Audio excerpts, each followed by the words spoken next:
ছবি বিতর্কে ছেলেকে চাকরিচ্যুত করলেন জাপানের প্রধানমন্ত্রী। জাপানের প্রধানমন্ত্রী ফুমিও কিশিদা বলেছেন তিনি তার ছেলেকে নিজের রাজনৈতিক সেক্রেটারির পদ থেকে চাকরিচ্যুত করবেন।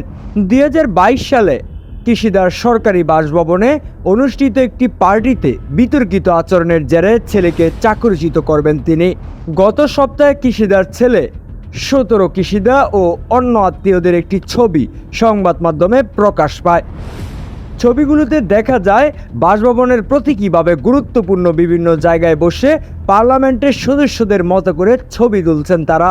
এসব ছবি সংবাদ মাধ্যমে প্রকাশ পাওয়ার পর ব্যাপক সমালোচনা শুরু হয়। সরকার প্রথমে বলেছিল প্রধানমন্ত্রী তার ছেলের অশোভনীয় আচরণের জন্য তাকে তিরস্কার করলেও চাকরিচ্যুত করা হবে না। তবে কদিন পরই ছেলেকে চাকরিচ্যুত করার এই নতুন ঘোষণা দিলেন ফুমিও কিশিদা। আগামী 1 জুন থেকে ছেলেকে চাকরিচ্যুত করার ঘোষণা কার্যকর হবে বলে জানিয়ে কিশিদা সাংবাদিকদের বলেন, গত বছর একটি সরকারি স্থানে ওর কাজকর্ম একজন সেক্রেটারির পক্ষে অশোভনীয় ছিল, এজন্য তিনি ছেলেকে বরখাস্ত করার সিদ্ধান্ত নিয়েছেন বলে জানান তিনি।